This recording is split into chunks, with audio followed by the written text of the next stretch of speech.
Houston, our instruments are showing that we have a incoming message from deep space. Repeat, Houston, we have an incoming message from deep space. Houston, we'll begin playing message now.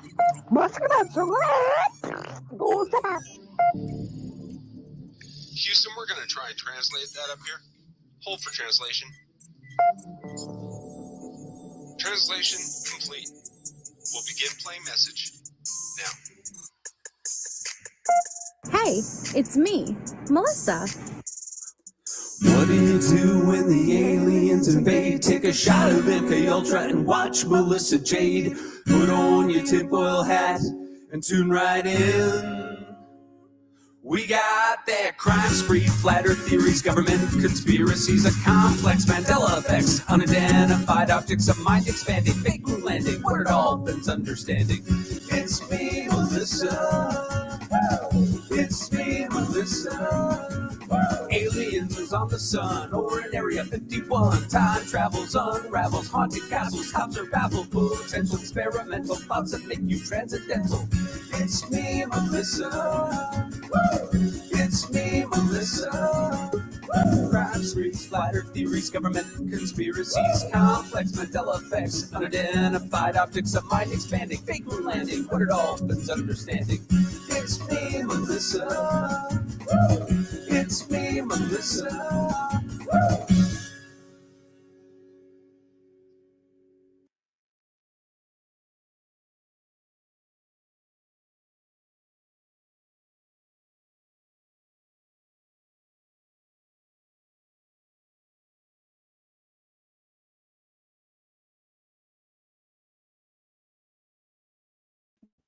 Well, hello.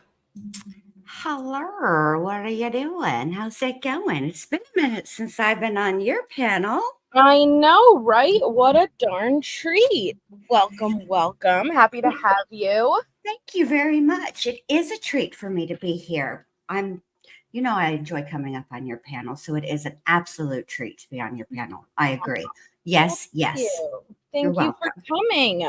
Of course. Oh my goodness. What a day. Today was probably the most intense day in this trial in my opinion. Like every day is intense, because it brings different qualities, it brings different things to the forefront, but today it was probably the most of a roller coaster as far as like highs and lows, ups and downs, heartbreak, and somehow laughs too. And we'll get into that, but it was just so, I'm exhausted from it. I'm exhausted. I'm exhausted too. I am I'm worn out. This trial is it is a roller coaster, but it's an incredibly heavy trial. And just because of what's at the crime here, okay? That's what makes it so heavy, right? But then you I'm still like I haven't even processed today because I'm still stuck on the bones from yesterday. I know. I just can't move. I'm having a really I'm not going to lie you guys. This one got to me like right into my soul. Yeah.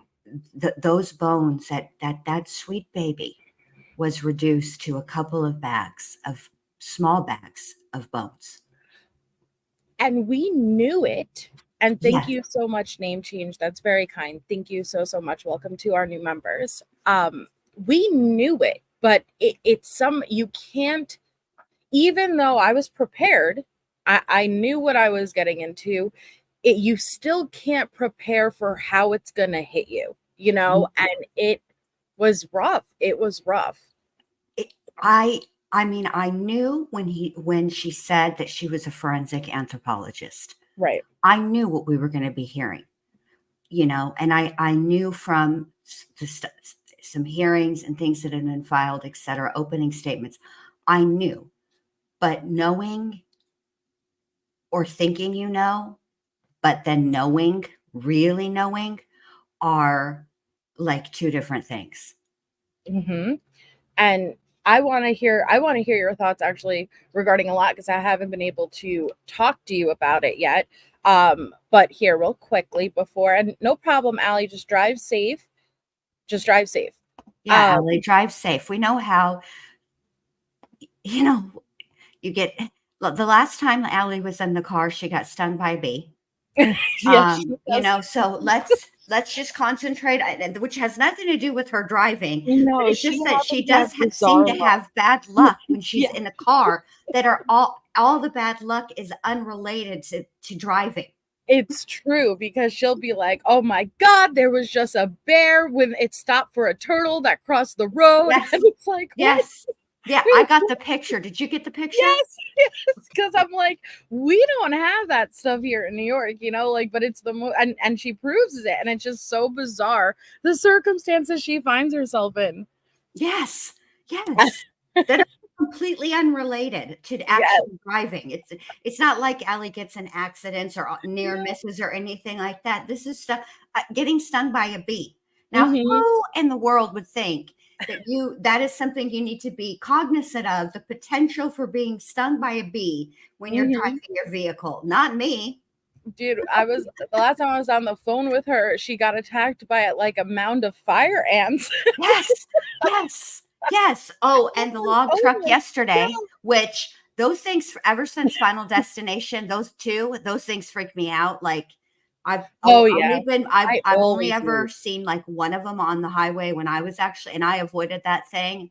I Yep. even slowed down to avoid that thing. Mm-hmm.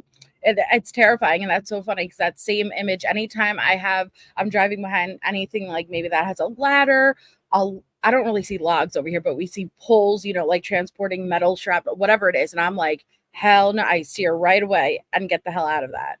Yeah, no. Mm-mm. Um, but okay, here. Our missing child for tonight's live stream is Angelica Grace Tessman. She has been missing since October 5th, 2024, so very recent, from Tampa, Florida. She is 16 years old. And it says both photos shown are of Angelica Grace, and she may go by the name Zay. So here is an additional photo. So if you or anyone you know has information on her whereabouts, please contact the Tampa Police Department at 1-813-231-6130. So I have to ask, what are your thoughts on this judge?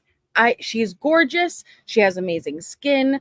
She is so respectful and courteous. But aside from that, what is your opinion of the judge so far? So I think that the judge is doing a good job. I think that I've seen an increase in breaks after a juror was seen sleeping. And so I think what she's doing is trying to avoid that again. It's Think? hard enough to seat a jury in a trial like this, particularly a trial that has received such national attention. So, I don't think she wants to do anything to delay the trial further. Also, so I do, but I do think that she might be giving them a little too many breaks. And I think that if they were to talk to, she cannot speak directly to the jury, but she can ask the bailiff to talk to the jury and find out, listen, do you want more breaks during the day or do you want a shorter trial? Because the more Right. breaks we have, the longer the trial is going to go. Right. So there's that. Now, as far as the rulings have gone, I think although I was disappointed in the ruling, just for personal reasons, I am nosy. With respect to the text messages between Red Craig and Leilani, I think that initially she made the correct ruling With leaving because them out? yes, Mm-hmm. because at that point, she erred on the side of caution. One thing that trial judges don't like to have happen is for the rulings they make during the trial to be overturned on appeal. And Right. I think at that point in the trial, I think that there was a fine line and it may have gotten overruled or overturned on an appeal. So I think she erred on the side of caution. But then I have to be honest, I started watching this afternoon over at Dietz, but I've been up since 5:30 this morning. Oh, I I'm was sure it's a exhausted and lot. Yeah. I conked out. So I don't know what her second ruling about those texts were. So for anybody who doesn't know, text messages were introduced between Leilani and Red Craig, which is the drug dealer. We are aware now that there was an affair. Well, I don't know. Would you consider it an affair if you're not married? No, I guess not. But They hooked up. yeah, they were cheating. She was cheating on Danny with the drug dealer. So while Danny was on the stand, they had the argument of whether or not to allow these exhibits of these text messages to come in. Now we got a sneak peek of some, but originally the ruling that the judge made was that she was not going to allow these messages. And it was only after Danny was dismissed and the jurors got let out, then did the judge say, all right, well, you know what? After we just got back from a break, let me go on another 15 to 20-minute break and let me think about this. And I hear what you're saying. I don't know if I see an increase since that juror fell asleep, because I was raging in your chat day one saying, what is all about all these breaks? But then I remembered at the beginning of basically every trial, you kind of have to give it a few days to get the audio right, to get the cameras fit, okay. So they may have been adjusted. So, but no, it's it's only gotten worse. So yeah, maybe it has gotten more so, but I think she's been like this from the start. But she came back and she said, after reviewing it, she's decided to allow them to come in now. So the question is, all right, well, Danny's already dismissed. How are they going to even bring back these exhibits? And a lot of people believe it's when the detective comes back on the stand. But they're going to be very interesting. And I do think they are important, not just if they are all, sexual messages versus it leads credence into what her mentality was like, because we even saw from the couple that were shared, she does reference to Danny. They talk about Danny and their relationship. And so if there's anything within those in the days leading up to the murder that could help us understand what her mentality was, if there was we already know there was a fight, but if there was more, so anything that could, I don't know. She went back and she reviewed them and something made her say, all right, I'm going to change my mind on this.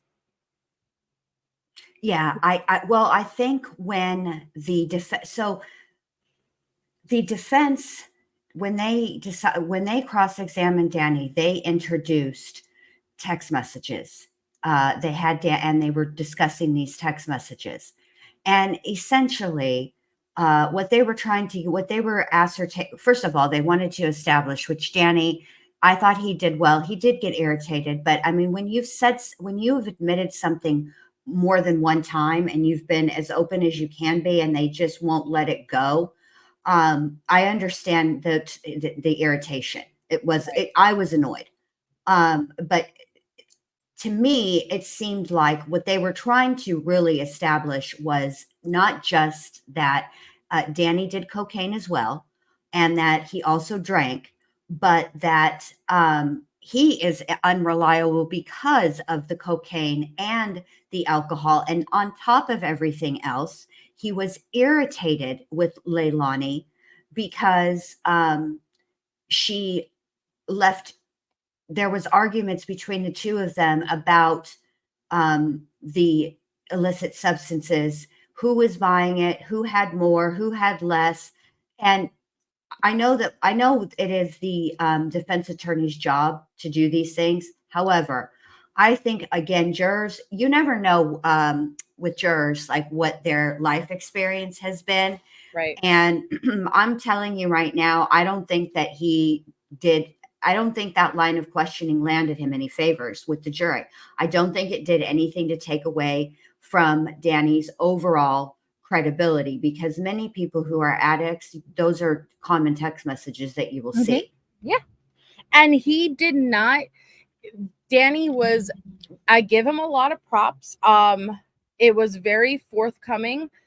In my opinion, he seemed very forthcoming. It wasn't a defense had to try to prove he was an alcoholic at the time, you know, like, or heavy into, he was fully admitting that, yeah, this is what I was doing, you know. And I think, you know, that the memory recalling things also comes from, everything's a blur, especially with the drugs that we're talking about. And I spoke about this the last live, is that, you know, even though Danny says that it was a depressant for him, maybe so, everybody really does react differently to different substances. That's just the truth. So it's not necessarily, I don't believe that, versus you're not getting enough REM sleep all the time, right? You're going. You have the odd hours, you're working. If you're drinking that much and doing cocaine on a daily basis, and now I hope, you know, he's cleaned up, right? It's going to be really hard to recall. It's been 2 years, but it's going to be really hard to recall specific details, because everything would be a blur just from that lifestyle. Well, right. And the other thing the defense is trying to do is, let's face it, the fact of the matter is, as it stands, Leilani was in that house, Danny was in that house, and Paul was in that house. At different points, Leilani wasn't in the house and she was back in the house. The only people that were in that house the entire time were Danny and Paul. Right. So the defense, all he has to get is one juror, right? And so I think what he also was trying to do was trying to say, look here, this dude ain't a saint, okay? Right. He is drinking, he's on the coke, and, you know, he had a bone to pick with Leilani too. He was frustrated with her. He was irritated and agitated with her. And so, and he was alone with the child. So that's all he is. He's trying, but that's what he was trying to establish, but he didn't. But because he introduced that text, that particular, at that moment in time, text exchange between Leilani and Danny, and tried to make it appear as if Danny was sitting there frustrated with the kids waiting on drugs. When the truth of the matter, when he was on redirect, and there was different questions asked respective to the conversations, that really wasn't what it was about. I think what he was really irritated with is, he knew that Leilani was going to be out all night. They'd already missed work that day because of her tooth. And he knew she was going to pull some fuck shit and not go to work the next day. And they were being evicted from, and I'm not talking about evicted in Billy Joe said, listen, I'm going to give you till the end of the month, and then you got a GTFO. No, it was an actual legal eviction. They were served of being evicted. Leilani had to start paying child support. The cops were just there for an incident. There was, it was chaotic. Billy Joe had to leave the home for a few days after the incident took place between her and Leilani. It was chaos. Right. And so I think,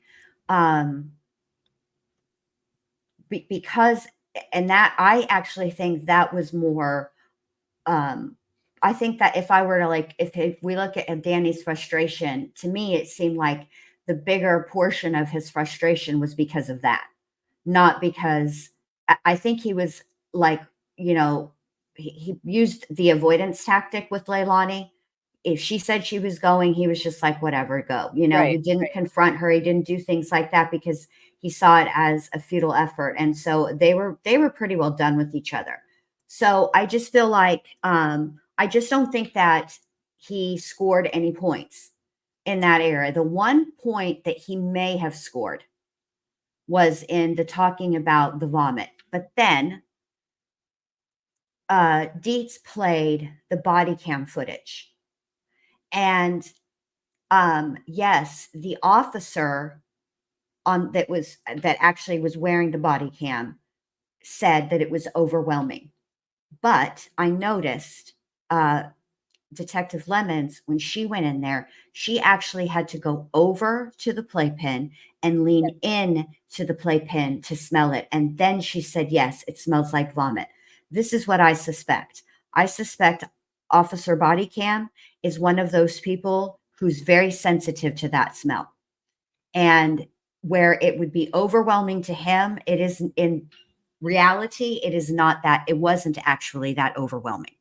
And You I know, think that was what the discrepancy was. I don't, some people have weaker constitutions than others, you well, know. and this is what I thought. We see the condition of the home.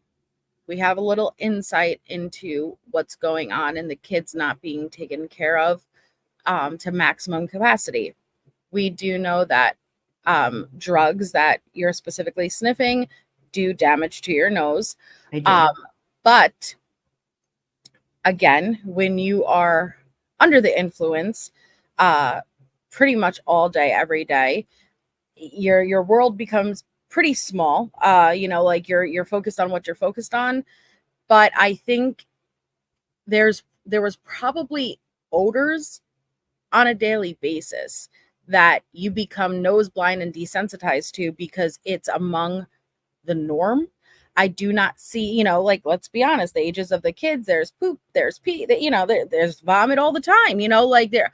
And I don't think Leilani was specifically on top of it. So when I heard that, I thought he probably didn't notice it because it's not like the house was roaming with beautiful maize scent wax, like it was No, there probably were definitely the no music norm. melts in the Yeah. warmer. I'm telling you, I saw no warmers. And if there were warmers, they didn't have Nadine's delicious music melts in them, or the house Certainly did not. was heavenly.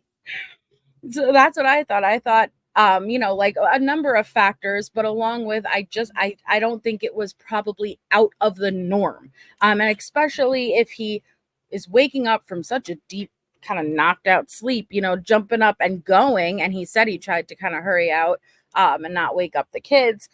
Did he even have time, like, listen, I've had my fair share of my fun times, like, and waking up after kind of like being that I can't even breathe out of my nose. It would be so clogged and all crappy, and you know what I mean? Like, so I don't know. I don't put too much. So absolutely, it may be she's sensitive to the smell, because I saw her face as soon as she even walked in the door. She kind of turned to him, then walked over to the and she immediately smelled it. But is it because, again, you also become familiar with your own scent?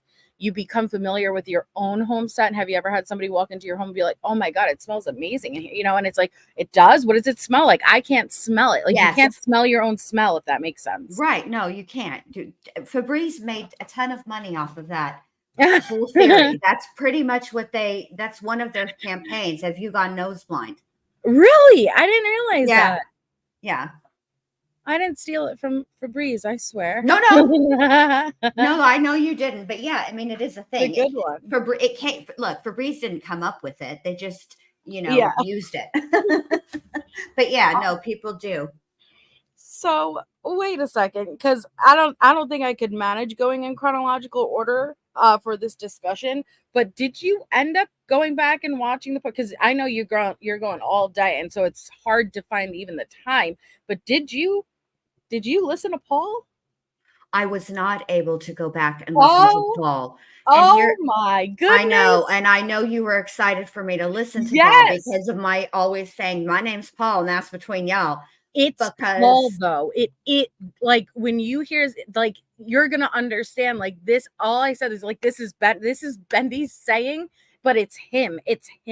He embodies my name's Paul, and that's between y'all. Yes. Like, I stay out of it. Was he was honest to a fault. Like, that's between y'all. Like, I'm not covering for your asses. Like, ask me anything, I'll tell you. It's like he wasn't even asked to be a witness. He volunteered as tribute. Like, he was ready to blast everything to a fault, like, overly honest. And well, you can't be the kind of witnesses that I like. The ones that will are equal. They spill the tea on everybody. They don't care. Like, you got me up here, You asked me a question. Now, I'm not a volunteer. I'm not a snitch. I don't volunteer, but I'm up here under a subpoena and you're asking me a direct answer. So you're asking me a direct question. So you finna get a direct answer. That's the kind of witness I would be. Bendy, he was, first of all, he referenced the Ernest movies. Okay. Ernest Goes to College. Ernest Goes to, OMG. yes. Okay. Okay. But then, like, and he, you could tell that he is very educated as far as he absorbs how much time, like, because I noticed that he referenced an anime movie he was watching that night, and he was able to specifically say the amount of time that movie was. Well, also when it came to being questioned by the FBI, because he was able to say how many exact hours he was kept there, and he was pissed because they promised him pizza and they never delivered the pizza. Oh, And he had to DoorDash, and the whole energy of the courtroom shit, because he was pissed. He was pissed about that pizza the FBI promised him. Okay. 17 hours I waited. It was, I don't know how to explain it. This feels like the kind of testimony I would give. Like if they were Yeah. held me up on the stand to talk about Snackgate with Boone, I would say, listen, normally I am pro snacks. I am team snacks all day, every day. In fact, that's all I eat. I eat like my parents are out of town. Okay. So, but then I'm conflicted because it's Sarah Boone and she's so bougie and uppity about it. I require 5 mints, 2 juice boxes, either a Pop-Tart or a cookie, a bag of cookies, and 2 bags of chips. Like, get bent, ho. The You know? snacks were approved for Boone. They were not. Oh, they were. Oh, snap. Snacks were denied. Good, because And wait until you hear the exchange, because I'm going to go over that tonight.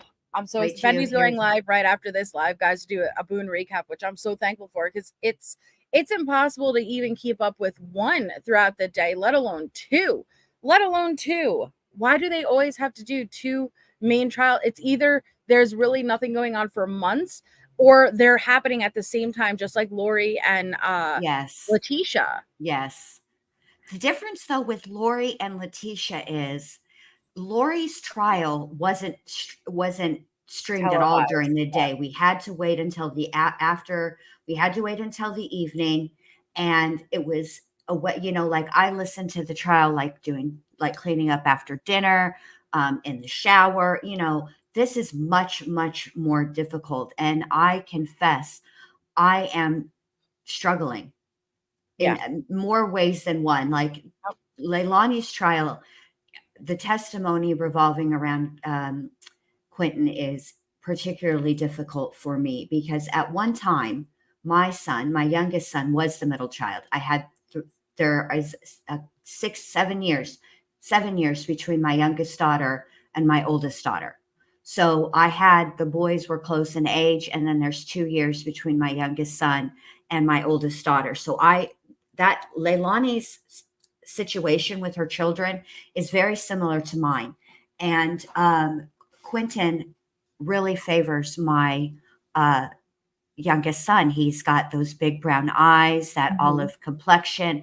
And you said that since 2 years ago. I remember you saying that. He does. He reminds me of my youngest son. And so when I hear that baby, the babysitter's sister today, she was really a babysitter, but she was just phenomenal. She's a child. She's a 17-year-old kid, but new, so well spoken, so respectful. She did ideal, like an ideal witness, the way she handled herself. Yes, and it was just how she stepped in, and that she's 17 now, which she would have been 15 then. Yep. And the way that she stepped in and removed Quentin from situations that I'm not sure that all 15-year-olds would be that cognizant of. Do you know what I'm saying? Yep. That I don't know that they would do that, but she did. She protected that little boy as much as she could. What was her thanks for that? Leilani's attorney asking if she called the police or reported it to DFS. She was a child. Did she even know what DF? Come on. No. but she told her mom, and I think that opened the door for a future witness coming on stand. And did you contact, Exactly. Mm-hmm. Exactly. But all right, so I have to hear your reaction, and I have to jump through. Paul wasn't on too long, but I just have to hop through some of Paul's moments because it was okay. So when he first came up, I was not sure if this was going to be another Dakota moment, and so I was preparing myself. Paul was very young also. He was 22 now at the time of this hearing, this trial today. But so he was, yes, an adult, but still fairly young, If he's 22 now, he was 20 then. And let's yeah, be honest, and this is science. This is not just Jen Lou just saying some shit. It is scientifically proven that the frontal lobe of your brain is not fully developed until you're at least 25 years old. And that's just like an average. And for boys, especially, sometimes it does take a little bit longer. And being the mom of 2 grown boys, I can tell you, neither one of my boys at 20 were, I mean, legally they were an adult, but I was still, nagging about why would you leave why would you leave the pitcher of tea in there when there's not even enough, you can't even make a shot with that tea. Like, it's ridiculous. Would you how to put a pot of boiling water on. Come on, help me out. Why are you smashing the trash down? It would have taken you less time to just take it out. right. Stuff like that. Stuff that, it just is what it is. You're right. You're absolutely right. And you're right. But wait, I know you weren't there for Paul. Were you there for the seance? I was. Okay. All right. Cause those were the two, I didn't know I was there, but I was not ready, MJ. I was not, nobody prepared me for that. None of us were. I know, because I remember as soon as it happened, I was watching on the TV, but I chat from my phone, and I was watching it. And everybody was like, wait, what? What? Because she stood on it, I can't make up my mind with the defense attorney because he's a smug ass, but he's supposed to be a smug ass. And I know that I'm going to feel defensive and I'm going to feel wrong because anybody questioning these people as if they had anything to do with it or they should have done something or it's on them is going to make me angry. But being a defense attorney is not easy. No. And yes, when that first witness was up, he didn't really give him a chance to answer. He was kind of answering for it. He was being a dick. He was being harsh. But at the same time, that is what I think is needed. And with Danny, it hurt to see that happening. But I think he was trying to push Danny to react. I think he was trying to push Danny to snap, to show the jury, is that a little bit of a temper? Right.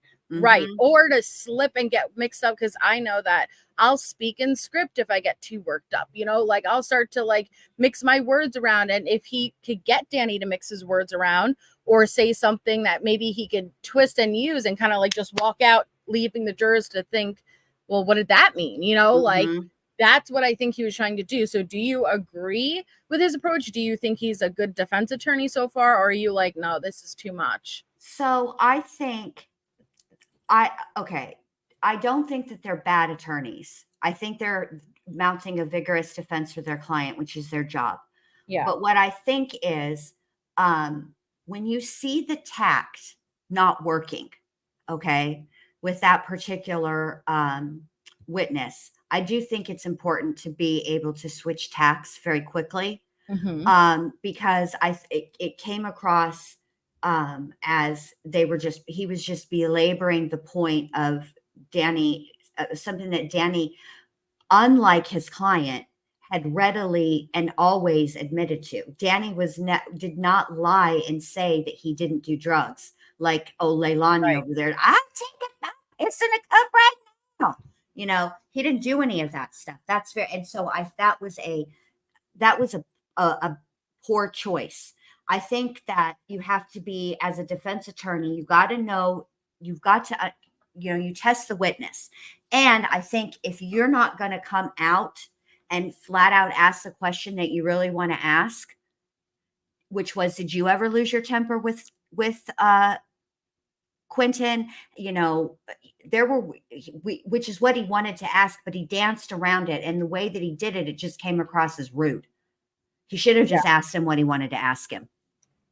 But the seance lady, Oh, he God. didn't even get to ask the first question before she came to play ball. She's like, fuck no. Like, go ahead. And like I was like, my anxiety was going out because it was like boom, boom, boom, like back forth. Like they were here. Like, let's not act like this is Sunday school, shall we? And it was like, oh my God, like it Yes. was intense. It was a intense. lot. It was a lot. All right. So should we listen to Paul? Yeah, so this is Okay. Paul. This is Leilani's brother, younger brother.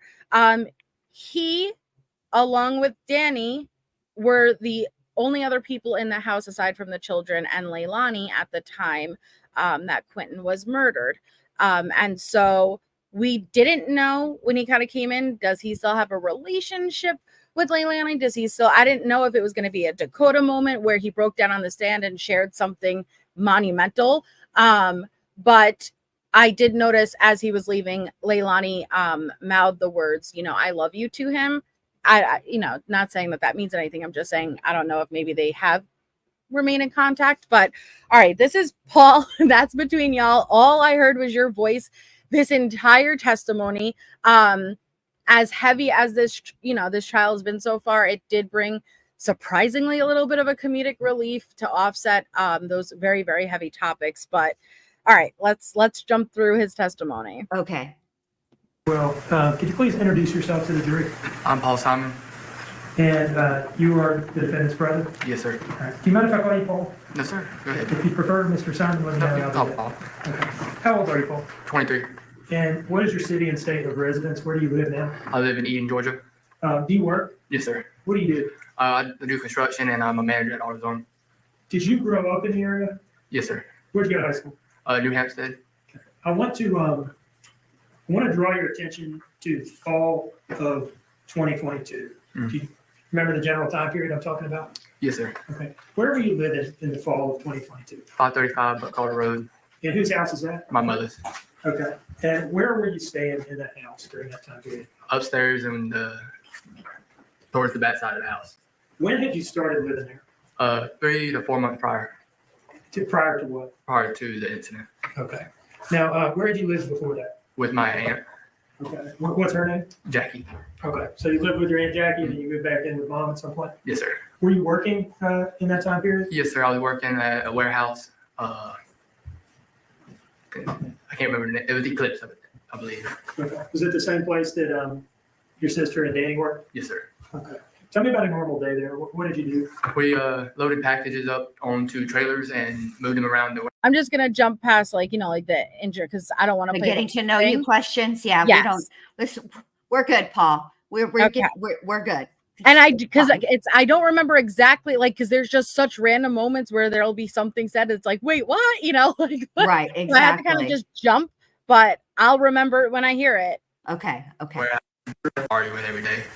I mean, pretty much every day from what I heard and saw, it was just arguing every day.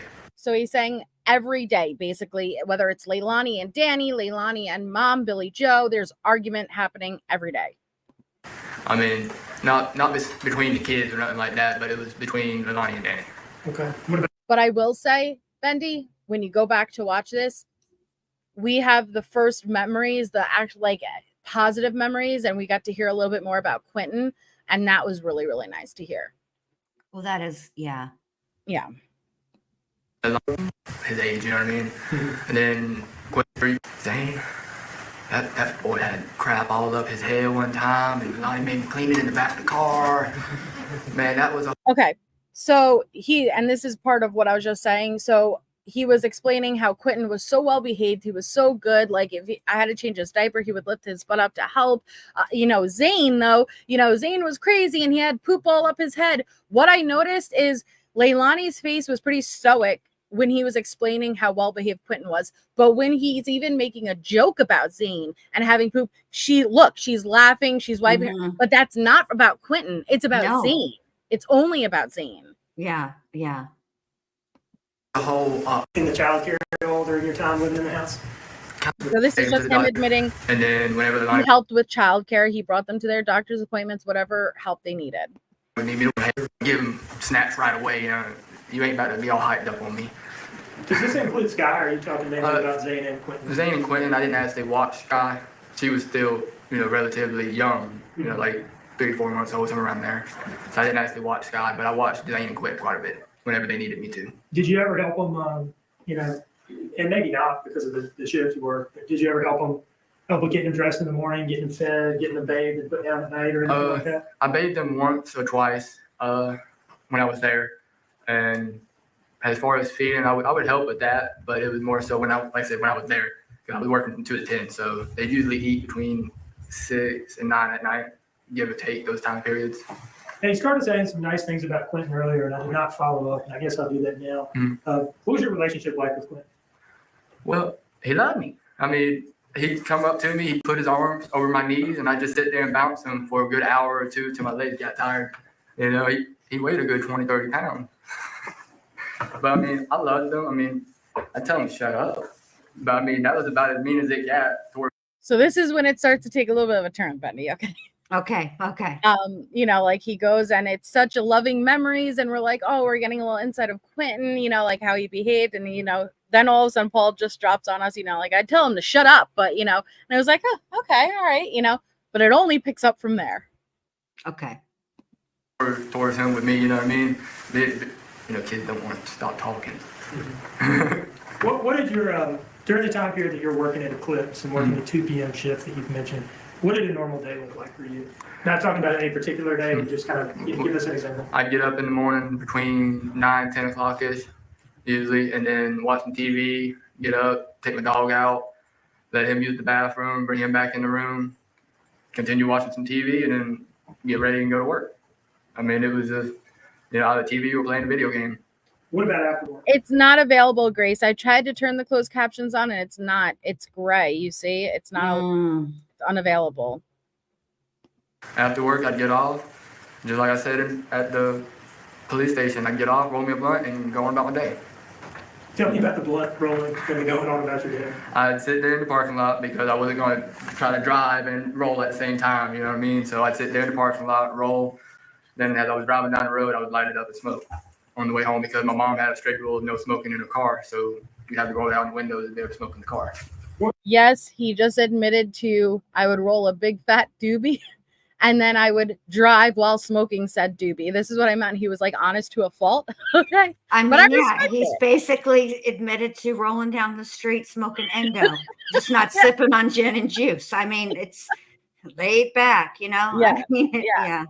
And you'll hear him say it took him about 30 minutes to roll a blunt. I don't know what Cheech and Chong style blunt takes 30 minutes to roll. It's a big ass blunt. I mean, it's a process, you got to get this, you got to get the cigar, you got to cut the cigar, you got to empty the tobacco from the cigar, it takes a minute.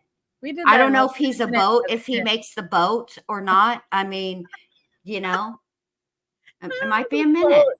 That's true. That's true. The boat is important. A lot of people, you kids nowadays don't know about the boat.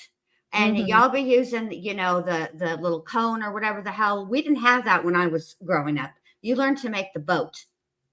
I'm going to leave it at that. If you know, you know. If you know, you know. What car were you driving around the time of the incident? The 2012 Silverado. Okay. What color is that? White. Okay. And is that the truck that was parked next to the Dodge Journey when the police arrived? Yes, sir. Okay. Tell me what you would do when you get home. I'd get home, I'd go upstairs, let the dog out, then probably smoke again, and then go to bed. Watch a little bit of TV if I had enough time, and then go to bed. Tell us about the dog. When did you get the dog? I got the dog when I was still working at FedEx in 2019. He passed away January 1st this year from advanced heartworm disease. Oh, I'm sorry to hear that. Yeah, and but wait, Bundy. it was my pride and joy. Love that little fool. What? You said what now? He was a little fool. He was he was a little retard. That's what he was. Oh my God. Paul. Yes. Okay. So this is what I meant when it was like, whoa, in court. Okay, so the whole watching it in real time. Oh, Paul. What? I know, Paul. Fucking Paul.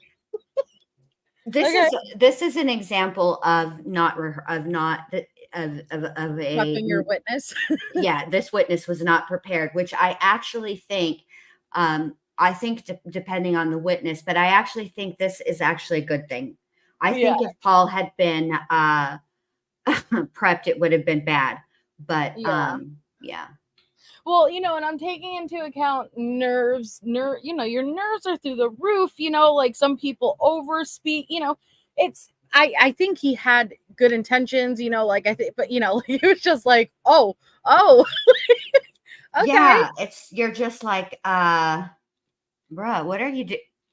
Yeah. Paul, we don't use that word in 2024, Paul. No. Get it together, bruh. I know. What? You said what now? He was a little fool. He was a little retard. That's what he was. What? Pardon me. What was the dog's name? Rimshot. Rimshot. Mm. Are you a drummer? I'm not, but that's a name from Ernest. Have you ever seen any of the Ernest movies? Like Ernest Saves Christmas. Ernest Saves Christmas. Ernest Goes to Jail. Ernest Saves Halloween. All right, now I got to give it to Paul. I enjoy a good movie reference, especially one that's done correctly. So I'm going to have to deduct 10 points from Hufflepuff over here. I am also going to give back 5 points to Hufflepuff over here. Ernest goes to testify. Ernest goes to court. And here he is. I was like, he did not just bring up Ernest. It was, oh my goodness. Rimshot. It's his dog. And that's okay. So that's your dog's namesake. Okay. I know you had told me before the dog was named Rimshot, but I don't know why. Okay. Where did the dog stay? Also, the fact that Ernest is being questioned by fucking Clark Kent. I know. I know, you're right. Something tells me that in the evening time, after Mr. Clark Kent, super DA man, goes home at night, the stuff that he laughs at and the things that he says, let me tell y'all something today, okay? This is one of the moments from trial where my jaw was on the damn floor. When Mr. Clark Kent, super DA man over here, was making an argument for those texts between Red Craig and the drug dealer and Leilani to be admitted into evidence. He felt so he said the last thing he said was Danny wasn't waiting at home for Leilani to get drugs. She was, and Leilani didn't go to the to 204 just to get drugs. She was banging the drug dealer. He did say that. And then he said, and I feel strongly about this, Your Honor. And I mean, I was like, no shit. I mean, homeboy straight said she was banging the drug dealer. And he said, they're so, I don't know. Like he said, I didn't do this. I know these texts are salacious. I know that, there's, that sometimes it's untoward and sometimes these things happen to murder investigations. And I'm not trying to get him to it. I'm not trying to get him in just because they're salacious. I didn't do these things. She was banging the drug dealer, y'all. You know what though? That judge came back and was like, you know what? You're right. She sure was banging the drug dealer. Admitted. Admitted. Oh my God, yes. He would stay, Leilani would watch him whenever she was home, or he would go outside and stay on lead. Okay. On the lead, can you tell me what you're talking about? Long 25, 30 foot leash.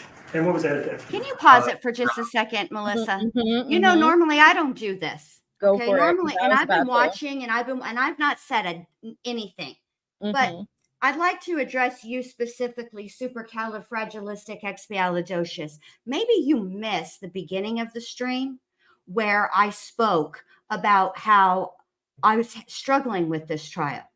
Okay, about how I can't get the images of that sweet baby being reduced to a couple of bags of bones. Okay. Both things can be true. Yep. I can feel and grieve and be horrified at what that child went through. What all three of those, let's be clear. That wasn't a great living environment for any of those children. Nope. And I've said that many, many times. I can feel that way. And I can also hear Paul over here on the stand make a reference to Ernest Goes to Court or whatever the hell Ernest movie he referenced and laugh at that. Both things can be true. I don't have to be, and neither does anybody else. Lighten the fuck up. Well, because do you hear the courtroom? The courtroom's there. Everyone is there experiencing it in real time, in person. They're able to laugh too. It does not minimize what happened. It doesn't lessen it at all. And that's why I said I'm going to bounce around and not go in chronological order, because I cannot mesh kind of the back and forth between the witnesses and how deep and heavy it gets at moments, and how we had a couple of lighter witnesses on the stand today. That's okay. And if that's not how you process things, if you're someone who wouldn't have chuckled, okay. But don't come in my chat and shake your finger at me saying that I don't care, because I do. That's my coping mechanism. I will be the one making a joke at the funeral, not because I didn't care, but it's because how I process it. Correct. So you don't have to agree. You don't have to agree, but you've voiced your concern. I have read it. The chat has read it. I hear what you're saying. I see what you're saying. I think, frankly, I get it. I disagree. I can be horrified and find moments of levity, just like everybody in that courtroom did. The judge was laughing. The DA was laughing. The defense attorneys were laughing. And I heard the jury chuckle too. Are you concerned about them? Are you worried that they're not taking this trial seriously? Like, bro, I'm over it. Today's not the day. I need to stop, because I don't want to do this. It's not fair. She's in the chat. She or he's in the chat. I'm on a panel and I can get my words out way faster, and they're limited to 150 characters. And I don't want to do that. It's okay. You guys can remove them. It's a brand new account, Betty. So you know what they're doing. It's not even someone who's an actual person. Yeah. They're just trolling. They're just trolling. Yeah, for reals. I shouldn't have fed into it. It just irritated me. No, it's okay. You know why though? It people genuinely, like non-troll accounts, have said that to me before, and I've reiterated this is just how I cope with it. It's too, if you can't laugh at the non-relevant stuff, at earnest references and stuff like that, I couldn't handle how heavy it is. You have to offset it. And if that's not how there's plenty of channels that don't, so go for it. Right. Okay, but let's get back to Paul. Okay. And where would he stay when you were home? He would stay upstairs with me. Is that where he slept? Mm-hmm. Okay. Let's talk about so we've talked about kind of your general typical day, right? Mm-hmm. Let's talk about the day. So the next part I want to show, and I have use the transcript, babe. How do I do that? Okay, so click on the click more at the bottom. See down here. No. Where it's down here in the description. Down in the description, babe. Keep going right here. Click more. Scroll. Keep scrolling. Let's see. Oh, it might not be on. They don't have it uploaded. They didn't upload the transcript. Check Law and Crime. And what you can do is you can go at the bottom of the description. It'll say follow transcript. Then you do Control F. And you type in a keyword. And it'll find that keyword throughout the transcript. But the transcript has to be pulled up for that to work.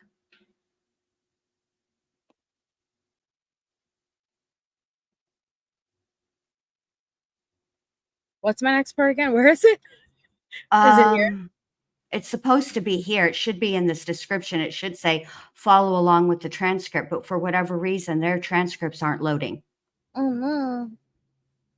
All Hold right. on, let me see if I can find it. Hold on a minute. It shouldn't be that hard. It shouldn't be, but sometimes the transcripts don't load. It's weird. Let me look. What are you trying to find, babe? The pizza. Oh, the pizza. Okay. All right. The pizza. Why is this only 25 minutes? Oh, is it because they did Boone? Oh, okay. Well, Yeah. I forget they could only do one at a time too. Mm-hmm. Yeah. Yeah. And they've got 11 billion employees and big production. I'm just over here, one girl in an office in a spare room in the house and my computer. Yep. That is true. All right. Hold on. Let me look at this. I remember. Okay, it would be after the I noticed that the dog journey wasn't there. And so I hold on, I heard a beep. I did. Hi, Allie. Hey. Hello.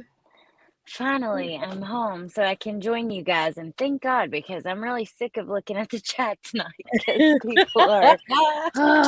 I've just kind of been peeping in and out, but yeah, I can understand it's frustrating. But I'm happy to have you. Hello. Yeah, hello.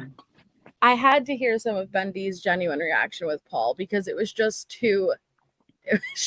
It reminds me exactly of when she says, my name's Paul and that's between y'all. Like, that's the vibe I got. I'm like, this is that Paul. Like, he's like, no, I'm not covering for any of you. Like, this is y'all shit. We found Paul. We found Paul. This is the Paul, y'all. This is the Paul I've been talking about. When I say my name's Paul and that's between y'all, this is who I'm talking about. The Paul. No, but I honestly missed today when he mentions her banging the drug dealer. I saw all the rest, but yeah, I didn't see that part. Oh, Allie. We have to go back to that part. Right. It was right after Danny got off. Yeah. Oh, no, it wasn't. No. I'm sorry. It was after lunch. It was after lunch. So they went to lunch and Mr. Super DA man, Clark Kent, he, after Danny testified, he came back and they came back from lunch. He walked up and he said, Your Honor, I do have some business that we need to discuss before we bring the jury back in. And boom. Yeah, I missed that because right after lunch, I wasn't in there immediately. So that makes sense. Okay. Yeah. I'm sorry that I had a moment, you guys. No, don't apologize because I was about to, but I was trying to do my best. So I was happy when you told me to pause it because I knew. I heard it in your Melissa's like okay. My finger was on that fucking space bar so quickly. I was hovering. Okay, so I just want to show the pizza part with Paul. So give me a second to jump through it. Did you have any air? How do you know Quentin was awake? Tell me what you saw. he was So anyway, Quentin's laying. He said, no, I didn't. Don't.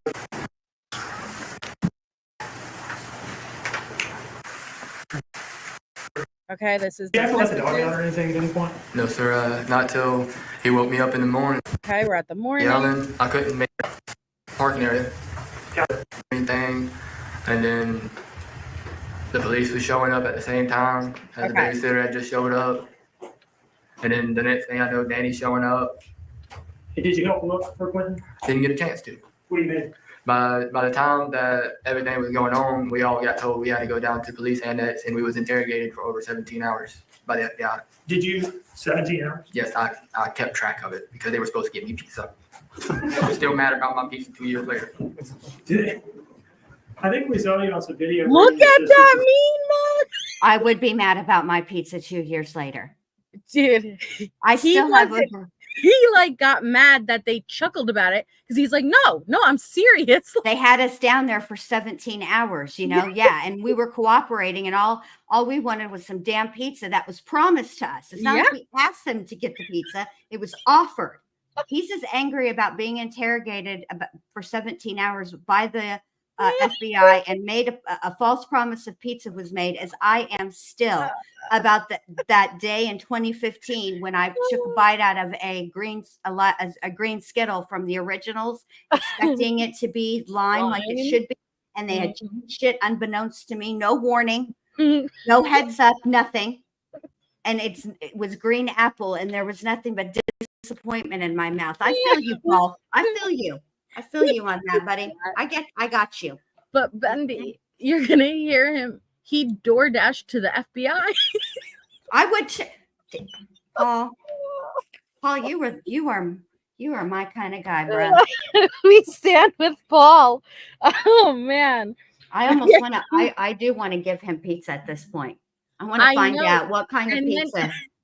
He left the courtroom before, like, as soon as the jury was let out, and he's supposed to stay. Wait. All right, is there anything we need to? He booked it. People were like, I'm out. He gotta go get his pizza. Oh my gosh. Okay, hold on. 2 years later. I think we saw you on some video bringing your sister some food at some point. Yeah, then they bought the pizza afterwards. Okay. So you got some food that day in any case? Yeah, because I bought it. Okay. Because you bought it? Yeah. Did you bought it? I DoorDashed it. You're saying you DoorDashed the pizza? Yeah. After 12 hours of sitting there being interrogated, people get hungry. Okay. So It's me. I'm people. He was so upset about this. He's like, yeah, we ended up getting it, and I paid for it. Yeah. I imagine the delivery guy coming and Paul sitting over there, like, looking at an FBI agent, like, you gonna handle that? Yeah, it's like, are you serious? Like, fine, I'll take care of it. He just had. Yeah.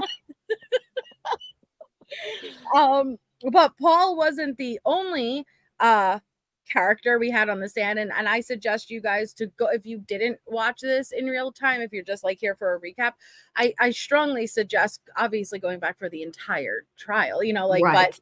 But Paul was interesting, and he gave good insight. As far as the takeaway I would take from it is, he has a lot of cute little moments to share with Quentin. I think everyone in totality agrees that Quentin was a particularly happy baby. Something very important that Paul shared was that Quentin that night may have been a little bit more agitated than normal, but he knows that Quentin was in his playpen. Zane was in the car when he got home, the car bed, and they said, "How are you sure Quentin was awake?" And he says, because he was standing there going, "Danny, Danny, Danny." That's the third witness that has testified that Quentin would say Danny. Now, Paul speculates, I don't know if it's because it's 2 syllables and it's easy for him to say.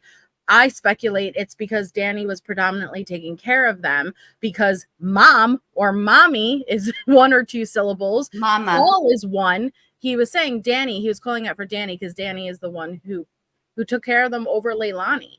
Right. Oh and my God. I will say that I think, as sad as this case is, there have been a few bright spots. Yeah. And the few bright spots is learning that there were people in Quentin's life that loved that little boy. Yeah. That cared for that little boy. And it wasn't Leilani for sure. I don't think anybody would disagree there. But there were times during like the investigation when things were starting to come out, and it's very difficult to separate fact from rumor. So that's why the trial is important. And I worried that all Quentin knew in his life, his short little life, 20 months is so short, that all he knew was that he wasn't loved by his mom, that there wasn't anybody in his life that loved him. And I'm not saying that Billy Joe didn't love him, but to be fair, she was gone. She had to work, and I'm not begrudging her that. So I didn't know there were all these other people in his life that did love and care for him. And at that time, and it made me sad, but to know now, it's still sad, but to know that he did know and experience what it was like to be loved and to be cared for, even if it wasn't by his own mother. That, I think, is a small good takeaway. Well, also remember the babysitter, who was that one of you guys said the sister? I thought it was her daughter. Regardless, the young Mhm. who was that? Will you explain that real quick? But she It did was mention Danny's it love was for him. Diane's daughter, but Okay. Diane's older daughter is who I guess watched the kids on a day-to-day. Oh, okay. Yes. So That makes it's sense. that. So that's why I referred to her as the actual babysitter's sister, because she is. Yeah. Okay. I see what you're saying there. I didn't Yeah. realize that. But yeah, she mentioned how how Danny loved the kids and Yep. took good care of them and was at least trying.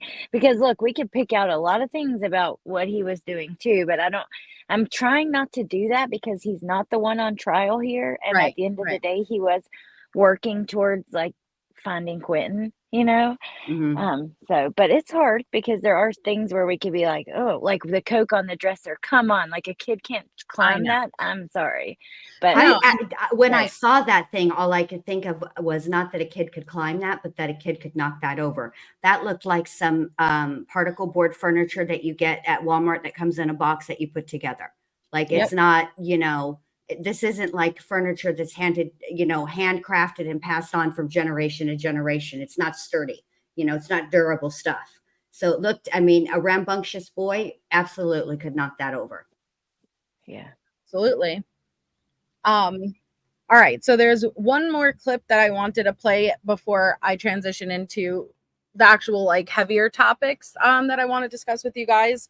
But the other lighthearted, uncomfortable moment in the courtroom today came from a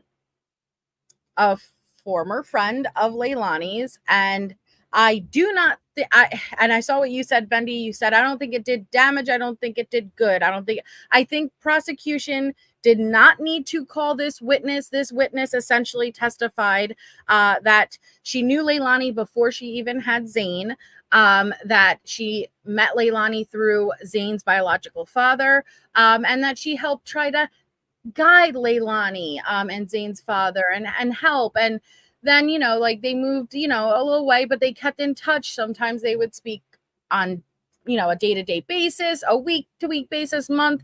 But she testified to hearing Leilani talk very poorly to Quentin and some very dark comments that she would make as far as hoping, wishing that she could have gotten rid of Quentin, that maybe if she had aborted him the way that Bubba wanted her to, her and Bubba would still be together. It was very, very dark.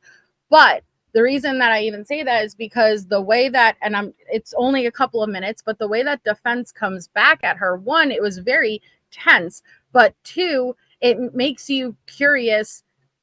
Was that significant enough with all of the other testimony we're going to get to even be worth the risk of putting her on the stand? I don't know about you guys, but I did not think it was necessary. Because she had never even met Quentin. She never met Quentin. Now, I'm not saying that you can't be aware of everything with technology, but like they made it a point to say you've never even met Quentin in person. No. See, I'm with Jen. I think that it didn't help, but I don't think it really hurt either. But I do find it interesting, like, because they didn't just bring this in, they fought for this. Like a few months ago, they had a hearing because the defense didn't want it brought in, and they fought for it. So it's really interesting. They seem dead set to have her as a witness. Maybe they didn't think the seance thing would come up. I don't know, but Well, I think they did think to say, this is what I think happened. Her testimony was not actually supposed to be about Quentin.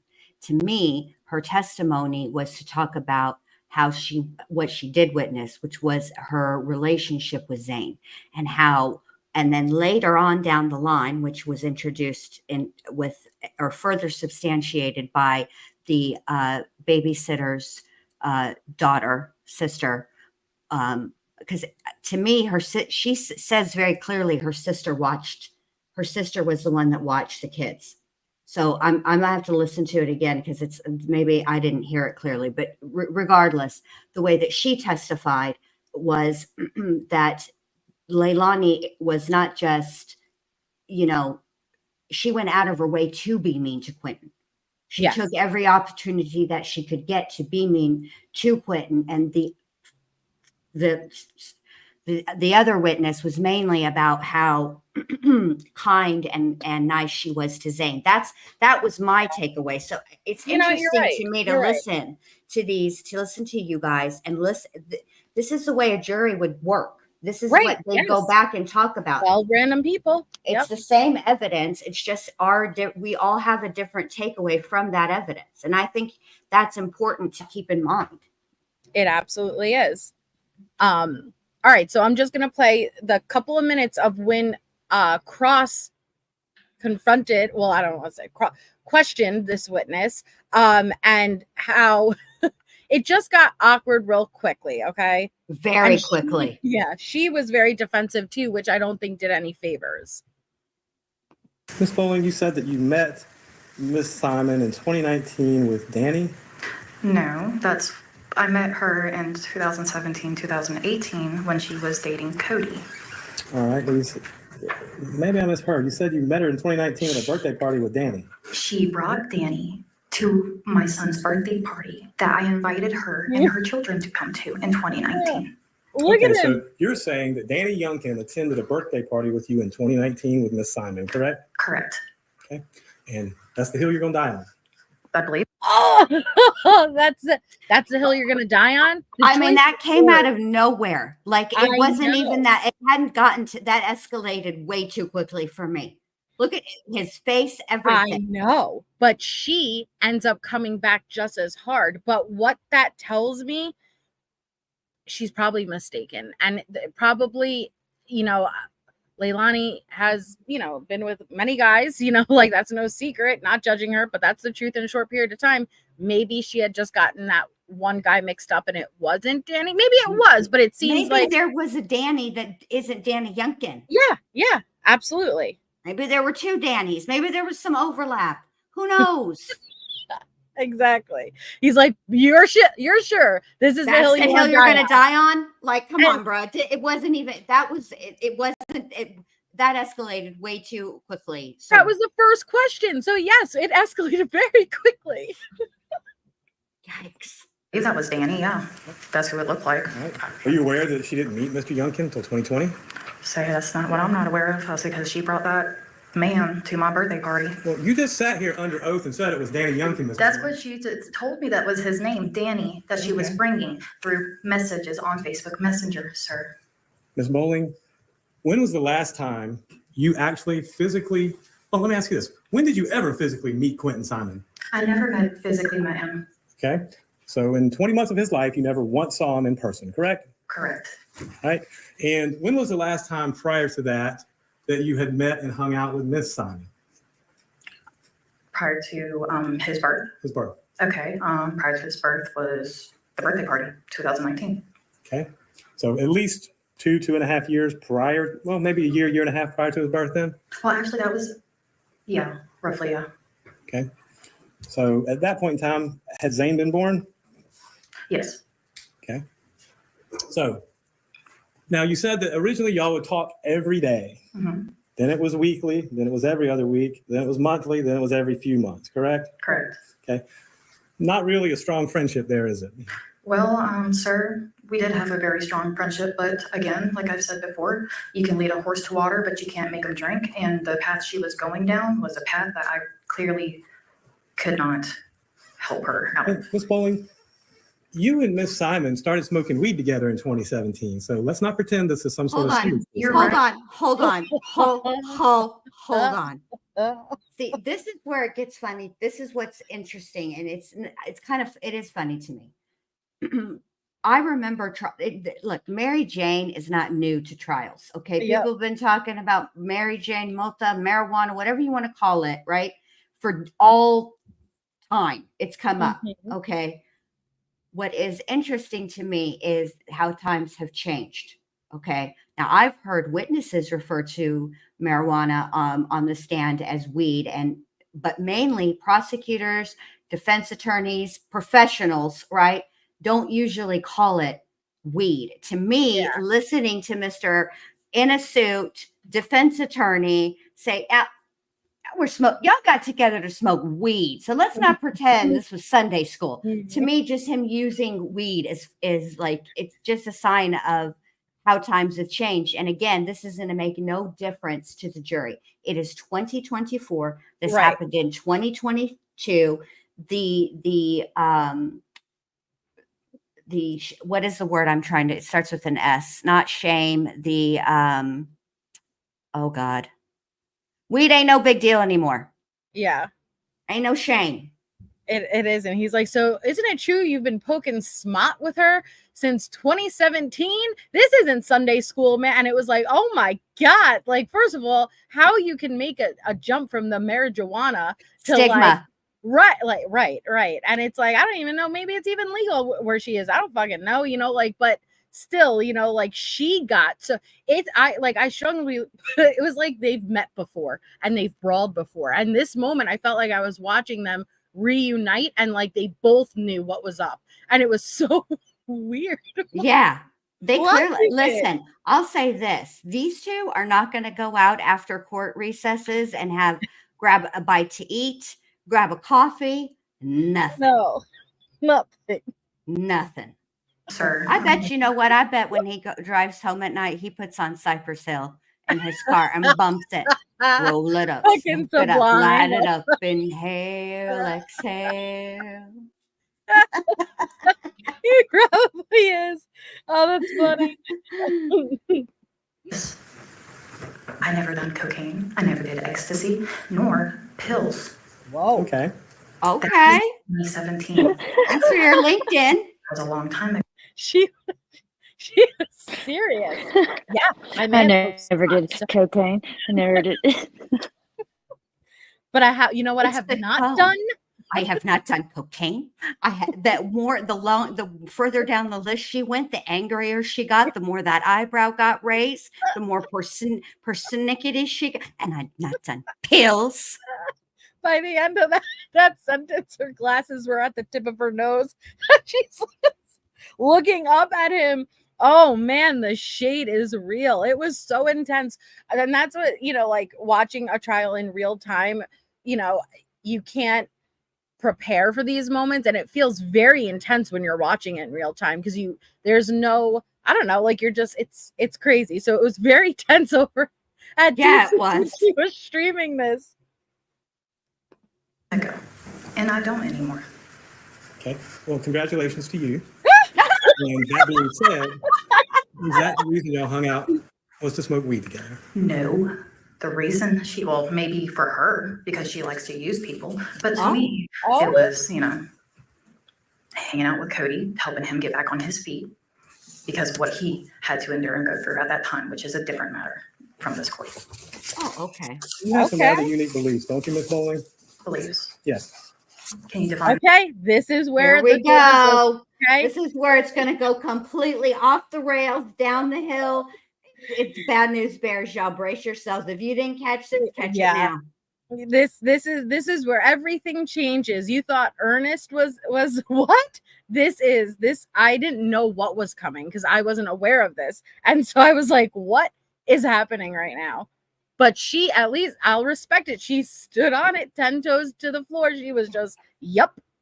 Define beliefs. Yeah, define beliefs. You have some rather unique beliefs, don't you, Miss Bowling? Beliefs. Yes. Can you define that, please? Or elaborate it for me, please? I can. Do you remember meeting with Mr. Dean on August 13th of this year? Yes. Okay. Do you remember telling him about some experiences you had on August 13th and conveying those to him? Yep. Okay. And so, correct me if I'm wrong, but did you not tell him that you had communed with Quentin Simon's ghost? And like at this point, and I said, I think she's pretty credible, but not being honest. You'd have to listen to direct. But I was like, all right, I think she's being credible about things that she heard. I just didn't think she was being honest about how she may have handled the situations. But it was this moment that I was like, oh, because I don't know. I think that's very touchy territory. And I'm not putting down what anyone's beliefs are. And I'm very well aware that people do have abilities and gifts. It made me go, ugh, I don't know. So I'm not sure why they took the risk with putting her up on the stand, because it in my opinion, if I was a juror, I would feel the same way. You know, I'd be like, ugh, I don't know about that. Yes, Alexander. Yes, and if you would like, I can actually do it here and show you guys. Oh, please, by all means. I would love to see this. Give me a holy Bible and a candle. Yes, sir. Oh, Look at his co-counsel in the back. you know, he had challenged her. He had to push all the way back. He's like, this too much. Get me out of the view of the camera because I'm about to make a face. Give me a holy Bible and a candle, and I could do it right now. He challenged her. Oh, by all means. Sure did. By all means. I'd love to see it. By all means. And I was like, oh my goodness. Yeah, and a candle. You can't forget a candle. So that being said, look at her. Look at her. A holy Bible and a candle. Yes, sir. Oh, it's her face. And then the attorney the other co-counsel with the bow tie reminds me of he just passed away. No, Leslie, the up grandpa too, but when he puts on his glasses, what is his name? Leslie, shoot, hold on. I'll look it up. Keep going. It'll come to me. They're like the male and female version of each other right now. I also think that the DA looks like Wes Bentley, you know, from American Horror Story and from American Beauty. Yeah. Yes, you're right. Mm-hmm. So that being said, Leslie Jordan. You told Mr. Dean this, correct? I sure did. And you said, and correct me if I'm wrong, your husband videotaped the seance, correct? He did.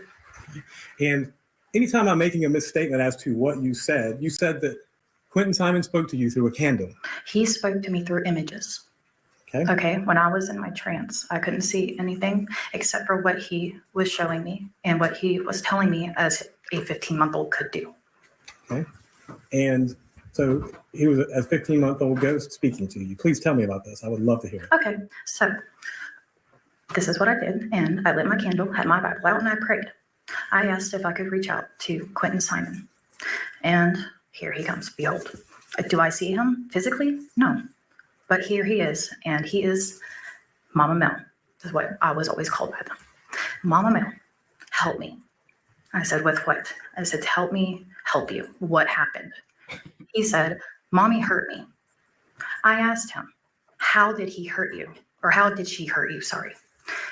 Now, and I'm pausing. That's going to be a problem. I was shocked that there wasn't an objection made here. But then I said to myself, well, what would the objection be? It wouldn't be hearsay. It's a ghost, you know, like, and I didn't know, could they have made an objection? Like, I was surprised they let her relay this. But what do you think? I think that Mr. Dean, the DA, is the one that told the defense about this conversation. And I think that he knew that they were going to use it. And I think he let it happen because I think that regardless of how you believe, the cross-examining attorney comes off as combative, as if he's, and to me, when somebody is when somebody is combative, when there's no reason to be, there's no reason for there to be to be combative right now. You know, they're being combative to each other, but he should take the upper hand and try to nip it in the bud. And it's not a good look for the jury. And I think that's why he let it go on the way he did, because it really doesn't, this witness is whatever. She's a wash. I said it earlier, I put her testimony in the fuck it bucket.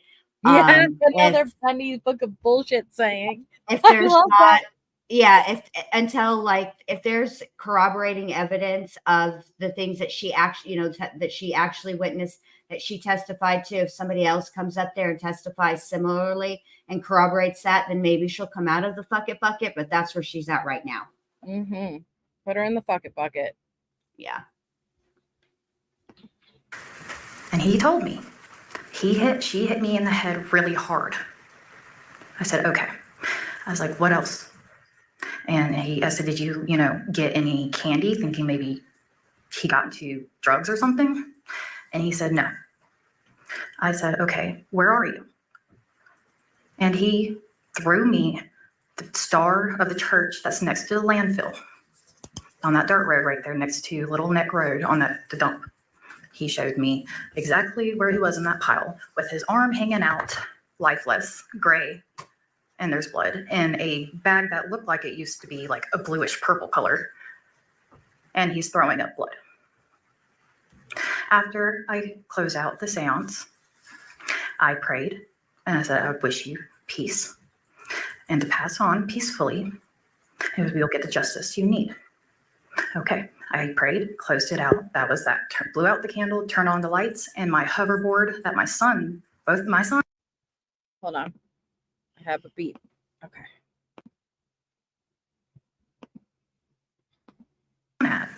That was completely destroyed because he took it through a mud puddle. When you take a hoverboard, electric hoverboard through a mud puddle, it's done. It started turning on and off by itself and moving, even though it's completely done for, and I've tried charging it and nothing. And what date was this? What day was that? That was, to be honest with you, it's sometime in November of 2022. I don't know the exact date. I do not. So this was after they announced they found remains in the landfill. No, this is actually before the indictment report came out. Indictment. I had the I know. I noticed that too. Indictment. I know. which I We're told almost them done with already, but yes. Okay. Okay. So it was in November, correct? Roughly, maybe the end of October. It's in that time area. I also had a major craniotomy that year, so my memory's a little. What's a craniotomy? The best thing, like for a witness who's recalling memories, and then okay. Yeah, maybe don't announce that you've had brain surgery and your memory's a little fuzzy. And this is when I think the prosecution was probably like, I wish she wouldn't have, she willingly gave up that information, but she even does a hand motion, as you're about to see, when referring to that. And I'm like, oh, Yeah. Where you have to have a major brain surgery. They take your skull off, Mm-hmm. Yeah, So you had craniotomy, I did. and you told all this to Mr. Dean. To Mr. Yes. Mr. Dean. That's all the questions I have. Okay. He's like, that's it. That's all. I'm done. Okay. You gotta show Allie now that she's back up here. Banged the drug dealer.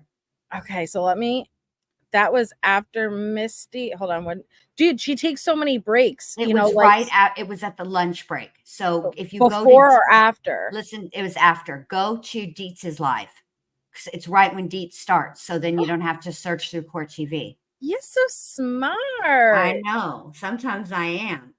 And so, I'm also I was gonna say, I see what you're saying as far as, if I was a juror, and this is again, like Bundy said, it makes up 12 people, everyone's gonna have a different opinion. But with her up on the stand, I would question prosecution's witnesses now. Because for me, that was more of a win for defense. Like, come on, now that I'm hearing it again, see, when you first hear it in the moment, it's like you're so shocked that the words that are coming out of her mouth and the order in which they're coming out of her mouth are actually coming out of her mouth that you're not fully processing. But now hearing it back again, now I think I might change my mind a little bit. Now I'm kind of thinking this probably wasn't a good idea. The witnesses, and I would be like, if prosecution is willing to put her on, I'm going to question more credibility, because I would have never put someone on like that. I don't think her testimony was important enough. Of course, it gives very horrific insight into what I believe absolutely Leilani spoke to Quentin like. But was it worth it? And I don't think it was. Yeah. Okay. So let's see. No, Jelly Baby, they didn't, and they're not going to. That's not going to come up in court. Oh, I can't wait. Not from the state anyway. Why that they wouldn't put that up. Mm-hmm. I'd like to revisit the admissibility. Ooh, Dietz makes a really good point though. Dietz said, unless it sticks in a juror's mind, like, oh, remember the Séance chick? She told how Leilani speaks poorly of him. That is an excellent point. Her all the testimony, because mainly the Séance testimony, right? Because of the content of it, then the exchange between her and the defense attorney, she might be a standout witness, and maybe that's why they put her on. I don't think the jurors are going to walk away not believing those portions, because there's a lot of corroborating witnesses to the same verbal abuse, same comments. But that's why I said, was she necessary? Because there's so many others that can give the same testimony. But yeah, I guess so. It really, I won't forget her. That's for sure. I won't forget her. For me, I don't think that she hurt the case though. No. Yeah. But no, I don't think she hurt the case. I think she hurt herself. She didn't have to. Yeah. She could have done better as a witness. Okay, so here it is, right? Yes, let's go, Clark Kent. The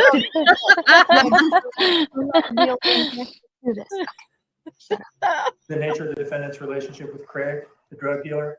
And the reason that I'm asking to do that is because we believe that the defense has, I mean, I've always thought that it was an issue, but if it wasn't, it is now, by virtue of some of the text messages that the defense showed to. I can skip ahead when they bring the jury in, but I thought the same thing. When the defense opened that, I was like, they opened the door. Surely they opened the door into this. Let's see if Mr. Sassy Pants opened the door.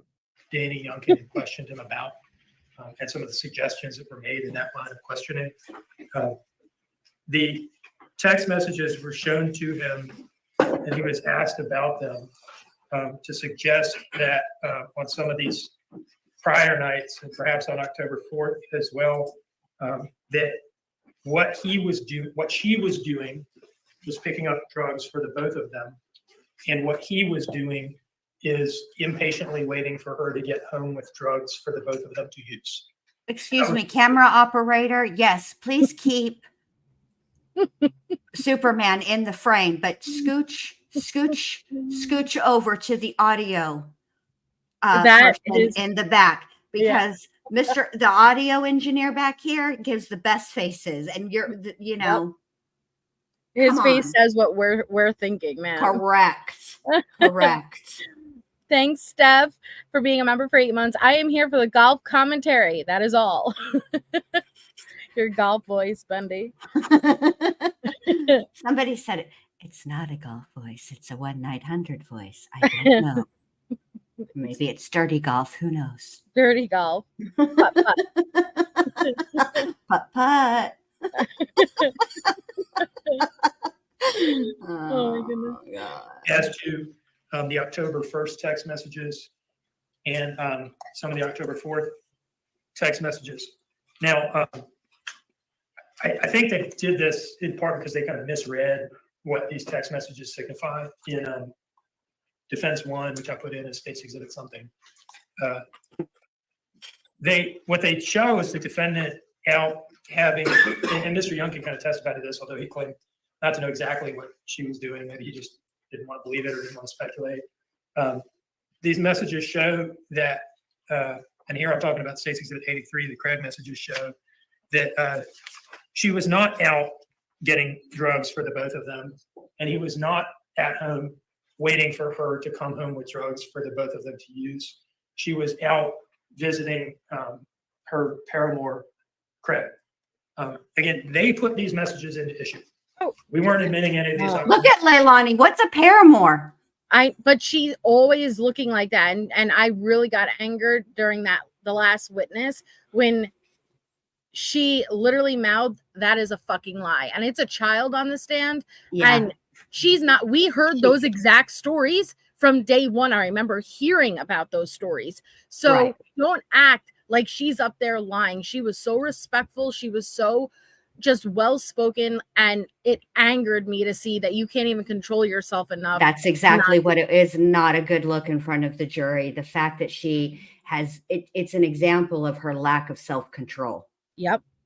And I think that that's pretty much the crux of this case, is that she lost control. Yep. Where the defendant says, Bish, why is she looking confused? She knows what she did. Stop looking dumbfounded. Big credit to you. That look was Paramore. I don't even like that group. Yeah. They have like one good song. But that's what her face was like. I know. Oh, Paramore. I don't even like that group. That's the face she made. I don't listen to that punk rock. come in and lay down at 2 a.m., just go out and fuck around and don't ask me or tell me shit. They're the ones that put these into evidence. We need to be able to prove what all this was about. Listen in. Don't ask me or tell me shit.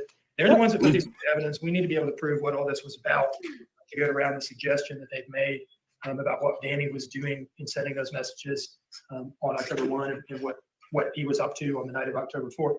Remember, we say he's just kind of waiting for her to finish this trip so that they can go to bed. And they're suggesting that he's home impatiently waiting for drugs because he's going to stay up and use them with her. So this is really what exactly was going on is now at issue. I want to point the court back to State's Exhibit 83, page 9, line 123. Does the court have a copy?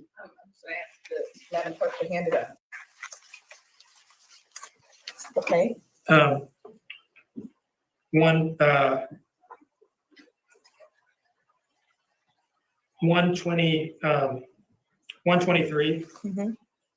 And the following messages and the ones that come before. These are in UTC time. So to get to Eastern Standard Time for these messages, you subtract 4 hours. You didn't say there'd be math, Superman. 23. Right? I know. Ugh. It says it's at 7:23 No, a.m. Portland. on October 1st. You would back off 4 hours. It's at 4:23 a.m. on October 1st, in which he's referring to this sexual encounter that just happened between them. So that is what was going on between them in the early morning hours of October 1st, 2022, when Danny was sending these messages to her, urging her to come home so that they could go to sleep, as he testified to. We think it's very likely that she wasn't just getting drugs from Craig on the night of the 4th at this point. And she's there. Here we go. Yes, evidence will show that she's there for 10 minutes. Doesn't take 10 minutes to buy some drugs from Mr. Craig. And so in any case, I think they've thrown it into issue and we think it ought to come in at this point. Okay. So State's Exhibit 83 has not been admitted into evidence. No, I haven't offered it into evidence because the court has to this point excluded the messages and the general subject matter. And I want to be sure of that. Okay, so it's not in evidence. It has been excluded thus far. And specifically, you want the unredacted copy to come in. There is no redacted copy. Well, there is no redacted. Would you like it to come in without redaction? Absolutely, because to redact it would be to redact out the relevant evidence that we're seeking to introduce. I mean, it's a little salacious, but it's the facts of the case. The case that she created. I mean, I didn't write these messages. I didn't go visit Craig. Sure didn't. You didn't. Mr.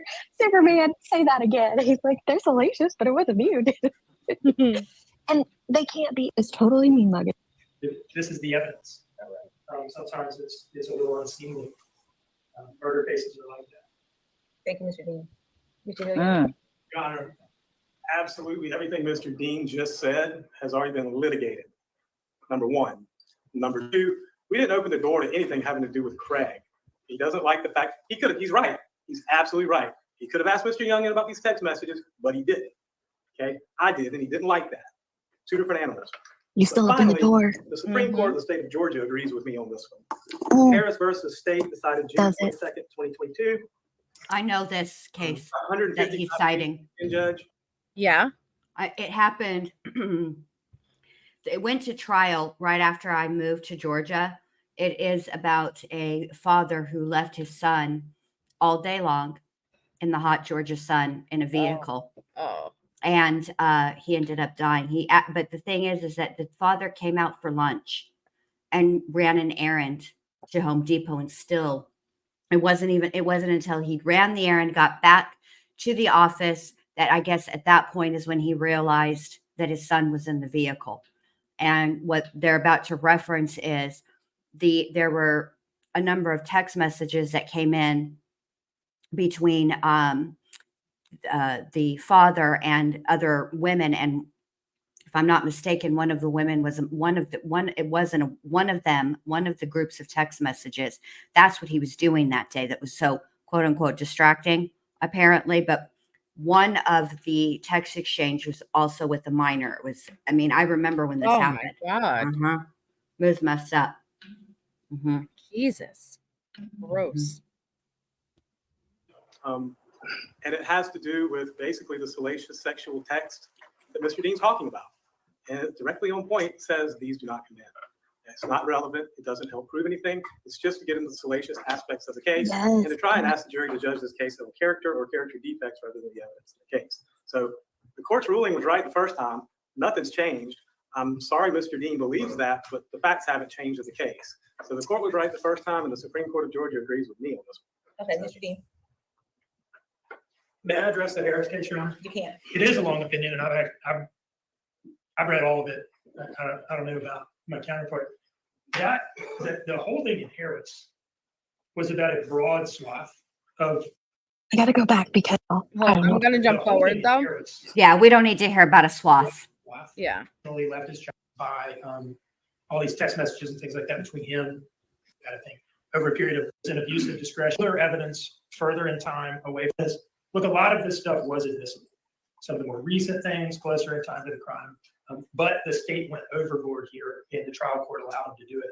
If you read that opinion, you hear clearly that we are well on the right side of the line here. And there is, especially if there never was any chance that this would happen, especially now, there is no reviewing court, certainly not the Georgia Supreme Court, that would find an abuse of discretion for allowing this evidence in at this point, when the defendant has introduced text messages from Daniel Youngkin to her, in which he's urging her to come home. What he was urging her to come home from, whether he understands it or not, is from the relationship, the infidelity that's keeping her out and awake all night and affecting his ability to sleep. And they put these in, and they suggested, and even point blank asked and insinuated, that he's impatiently waiting for her to bring drugs home because he wants to use the drugs. We need to be able to prove that no, she was out banging the drug dealer, and he just wanted her to come home so they could go to sleep together. That is weird. Right there. Look at damn. that face. He was out banging the drug dealer. Now I'm gonna need you to go back a little bit because I just want to see. The audio man didn't look up. You know what? He may after. Hold on, let's see. Let's see. We need to be able to prove that no, she was out banging the drug dealer, and he just wanted her to come home so they could go to sleep together. That is where we were at right now. And this evidence should come in. But you know what? The jury wasn't in the room, so he probably wasn't even paying attention. Right. He's just talking. That's, he probably wouldn't say that in front of the jury. But at the end of the day, the fact is she was out banging the drug dealer. Wow.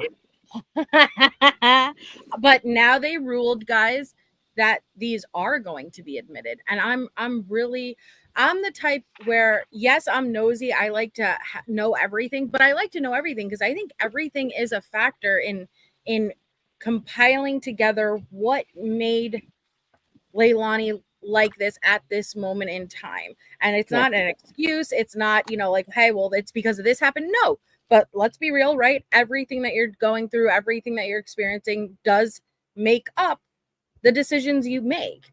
And right. I want to know everything naturally.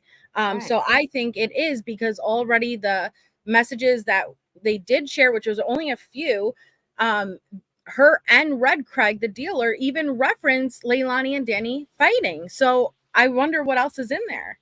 Me too. I think, people often think that the most significant things that happen in our lives, it's because some significant, huge decision was made. When in truth, I suspect it's more several little tiny decisions that are made over a longer, over a period of time. It's not just one, I've always decision. thought they were relevant because, their whole theory at the beginning was she had this fight with Danny at 10 p.m. She gets very emotional. Look at this suicide letter to Danny where she, it involved the relationship with Danny and how she would lose her shit over that. So I've always thought it was relevant, but I've respected the judge's decision because who the hell am I? She's a judge. She probably knows better than me, but I respect her decision today too. Now So get MK Lynn over there talking about Lord Oragel. Okay. So I have to ask, because I haven't had a chance to ask you guys about it. But it was yesterday that the Google search had come out.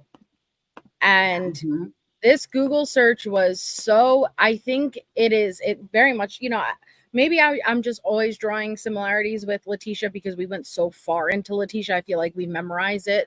But it gave me that Letitia feeling of, oh my goodness, like you actually Googled something like this. But what it also told me is that she was probably scaring herself with how much anger and hatred she felt. And when I say scaring herself, clearly not enough to care, but enough to look into it. And I'm curious, like, well, what, like you said, Bendy, right? What link? I think you said it this morning, Alex. Like, I wish you could show us what link she clicked. How long did she stay on that page? Like, did she read, because if she was on for 10 minutes, we could have an idea of, okay, she probably read it, like whatever came up. But the Google search is it common for a mother to have resentment or even anger towards her child because of the father or another reason? What are your guys' thoughts with this? It's damning, that's for sure. I don't really have a lot of thoughts besides it's sad. It's so sad. Poor Quentin, and I'm glad that they found it. I'm curious, like, of more details, but I'm also curious. I think Jen said that this morning, but I am also curious, like, so how when you're typing in a Google a question or something, it will kind of give you the end of it.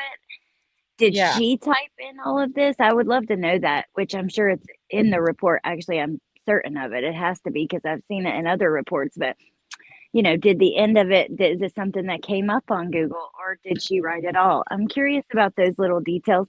But at the end of the day, my overall thought is just how sad, because this child didn't deserve that. No child does. Like, no one can help who their parents are. You chose the parent, Leilani, not him. So it just makes me mad. I don't understand it as a mom. I don't get it. And it's sad. It is. And so I think, and I don't want to say one of the most most impactful witness for today, because everyone is impactful and it brings something, to, and they're all very important. But at the end of today's court day, it ended out with the babysitter's sister.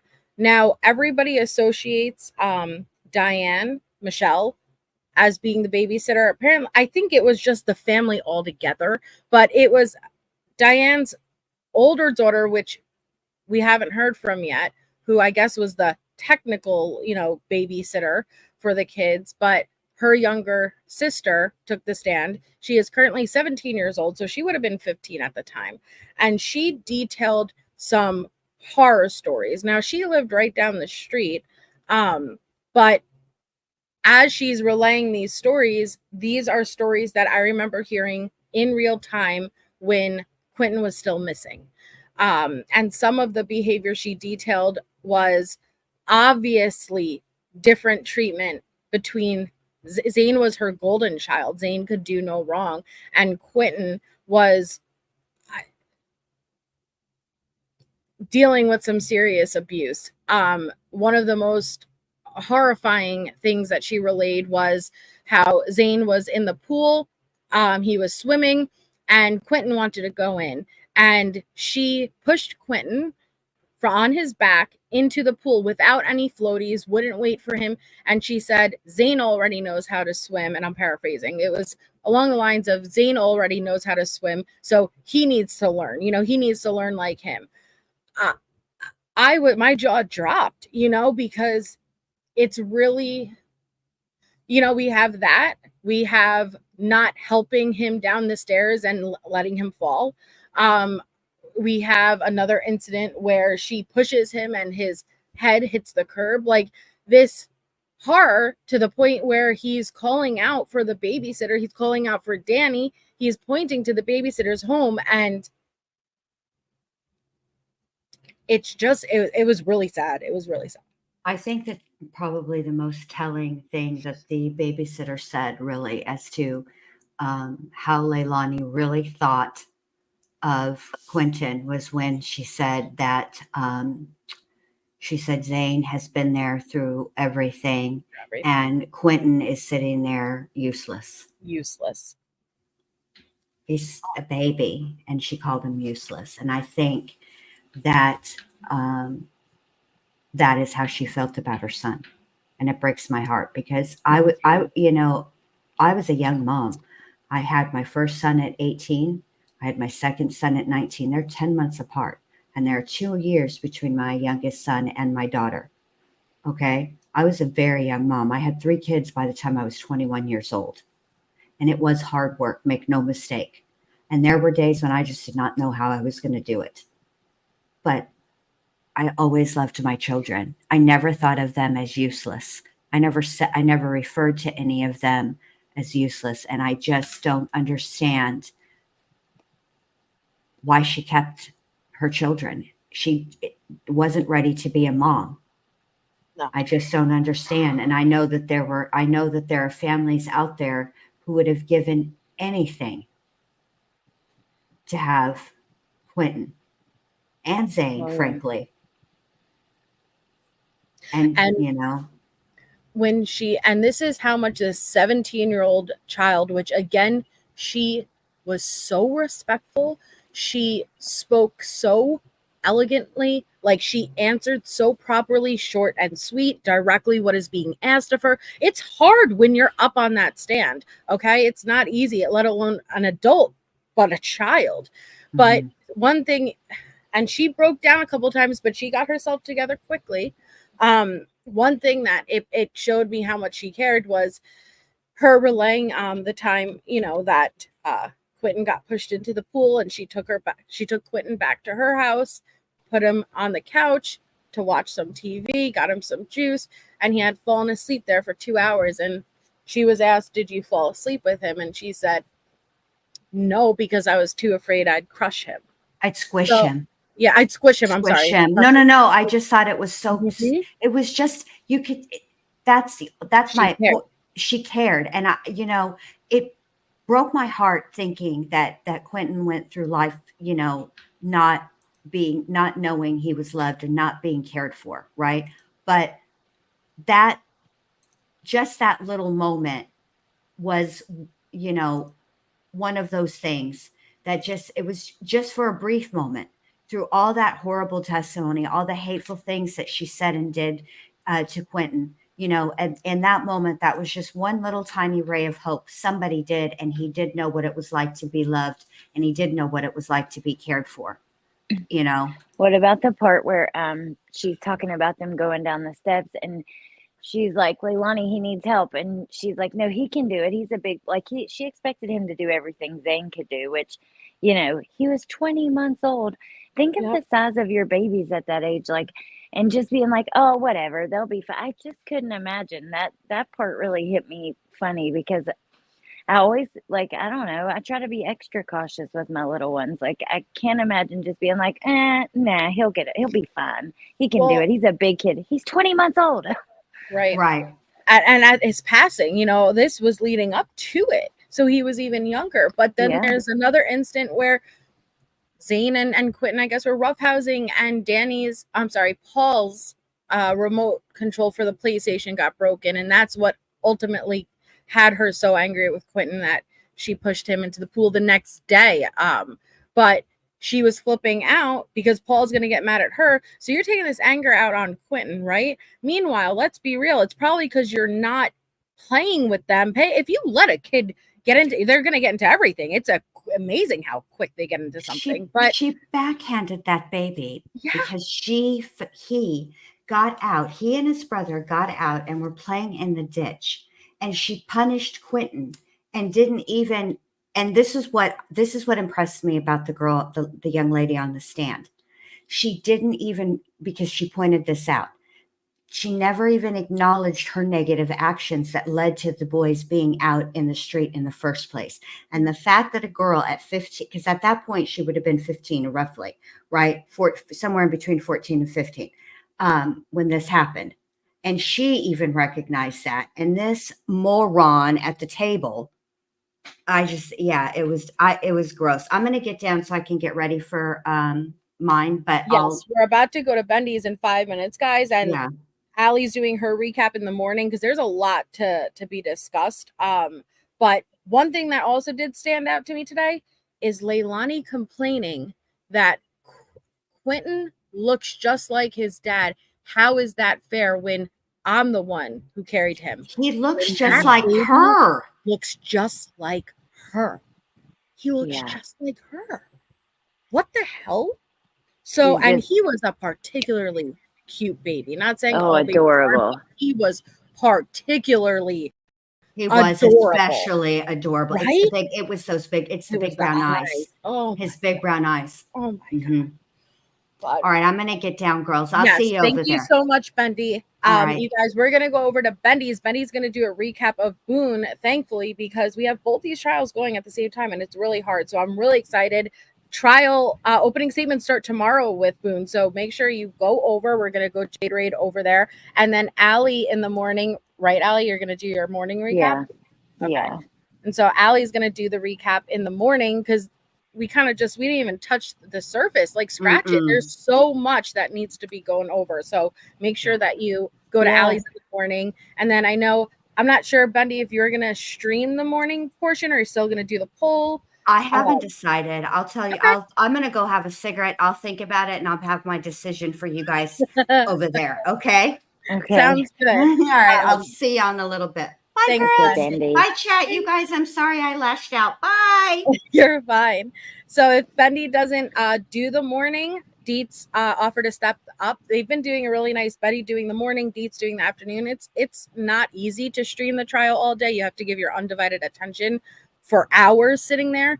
And so shout out to them. So if Bendy does Boone, I know Deets is going to step up and do Leilani, but I guess we'll figure it out. But we'll be over at Allie's before the trial day even starts. And I'm really excited to hear your thoughts on all of it, Allie. Yeah, I know. And also, I'm excited to hear your thoughts on Danny because you didn't really touch on that any. And I just quickly, though, what did you think? Did you find him believable? Did you think that it squashed some of the rumors? What did you think? I think that, I didn't like Paul, upset me a little bit, but I gave him the room because he's family. Because he was like, if you don't like taking care of all the kids, you signed up for this. And I questioned Danny because he left so quickly. He left after 3 days. Yeah. He left because she was guilty. And he knew. In the body cam footage we see where all of a sudden she's talking about leaving at 1 a.m. for Oragel, you could see, wait, what? Like that's the first he heard of it. So the fact that he left after 3 days wasn't alarming to me at all. It was, he knew and he got out of there and he fully cooperated. Now, I was surprised, Allie, that none of the pretext calls came in. I know. I wonder why. I mean, I'm sure we'll be able to get them. Yeah.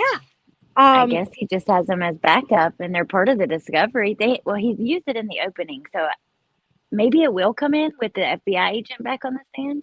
You're right. Maybe that's where the agent.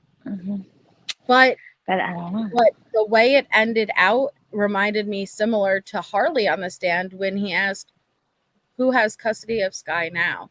And he wasn't forced to answer. But I was like, you dick. Like, I don't know. Like, my heart broke in that moment. My heart broke in that moment. And when he was questioning Danny, well, why didn't you leave? And he's like, and leave my daughter?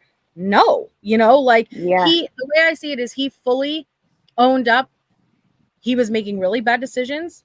He wasn't being the best parent. And he owns that, but he didn't do what Leilani did. Yeah. And I didn't for one, he's taking care of kids that aren't his. Let's be real about it. And that takes a lot. There's a lot of dads out there that don't take care of their own kids, but I didn't like the defense attorney asking that because remember, they had that hearing because they wanted the other kids' names, date of birth, identifying information out. So you're going to ask where they're living right now on the stand. So did you really ever care about their well-being, or was it just about making it like more difficult for the prosecutor? You know what I mean? Because if you truly cared, why would you even ask where they're at? And it doesn't, well, all he wanted to hone in on is that you don't even have custody of your child now, which, Yep. excuse me, if Danny acknowledged, first of all, what he went through was extremely traumatizing, but if he acknowledged he wasn't in the right place and he went and got help, sobered up, who knows what the situations are? We don't know, but that's admirable. Sometimes being able to acknowledge, and I'm not saying this is what happened, but my point is we don't know. Yeah. It's admirable Absolutely. to be able to make a choice. Hey, I'm not in the best place right now. And so I'd Yeah. rather make sure I get my shit together and have this child properly taken care of. So I didn't appreciate that and I didn't like it, but I felt for Danny. It wasn't easy. He kept his mouth shut this entire time, something we see Yeah. less and less of with these cases. But what it did show is from day one, before, like Dietz kept saying, before any of these creators stepped foot in Georgia screaming, they were on it. They were on it. Yeah. And think about it. By the 7th, they were signing that agreement to bug the hotel room. That's 2 days, and Danny's participating. Wow. People are saying things like, Leilani, don't take the fall for no man. And, Danny left too quick. And even I wondered, like, why did he leave so quick? But come to find out, what was actually going on, it just shows you we need to wait for trial. Just like with Al Stalk, we need to wait. We always need to wait. And I wish, and like and I know you said it too. Where are all those creators now who are screaming, it just shows how little they care. But there's been so many amazing witnesses. I thought doing every other day, I'm like, damn, there's so much to catch up on. Like so much has happened, but today was a very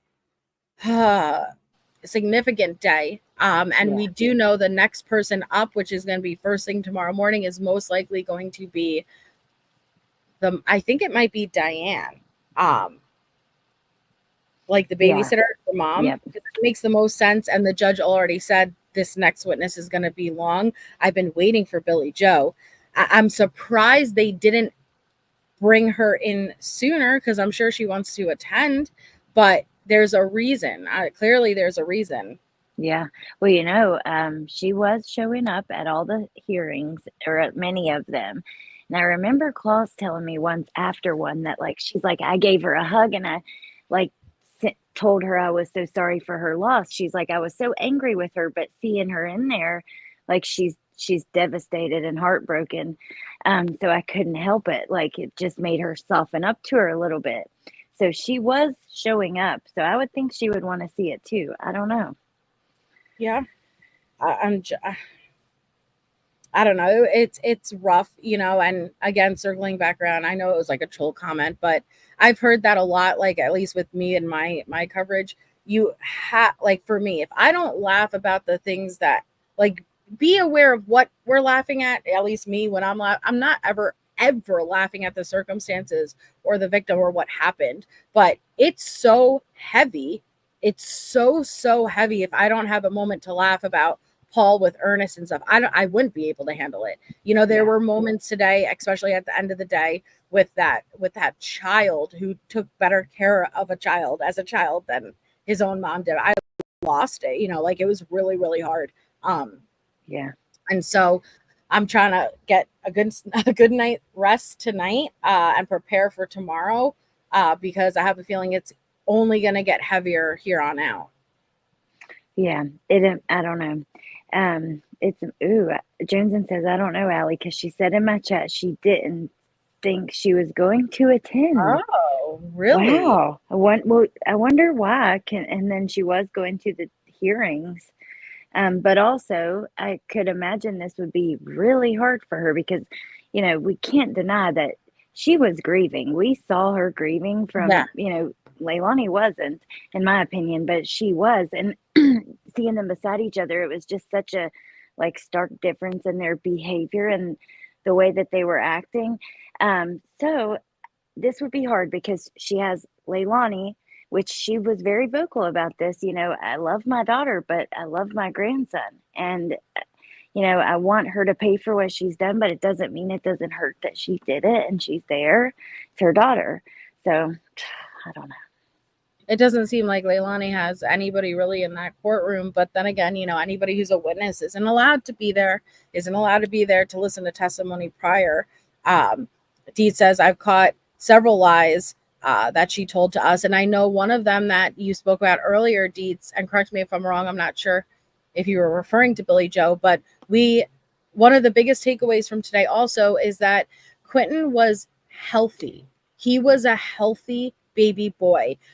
Yes, he had a heart murmur and a fistula, but nothing, one that was extremely common, one that was more rare, but nothing that would have contributed to an early death or anything like that. We're talking about nothing that should even really be symptomatic, and that most likely would resolve on its own if it did not already, because Leilani never returned for the 6-month checkup. But there should be no reason, if defense tries to open the door to him passing away accidentally or naturally, and then Leilani making a bad judgment call. And that's what I've been nervous about from day one. Yeah. There's no reason for that. Quentin was healthy. And apparently we were told, pretty early on that he suffered from a very rare condition. And, it was a factor when it really is not so much a factor.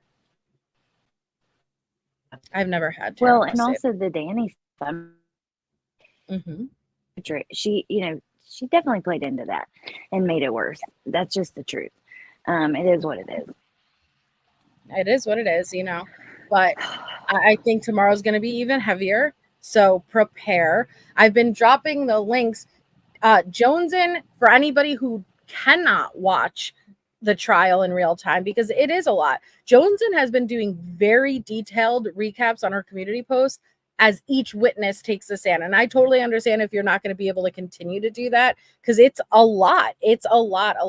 But for anybody who's like, hey, I don't have the time, I'm at work, you just want to know what's going on, check out Joneson's community tab, because every witness that comes up, she gives you the recap of who this witness is and what the important takeaway for them up on the stand is. So I always do the command wrong. I gotta change your command because I always do it wrong. Aren't they, Shacto? They're very good. They're so good. Yes. Mm-hmm.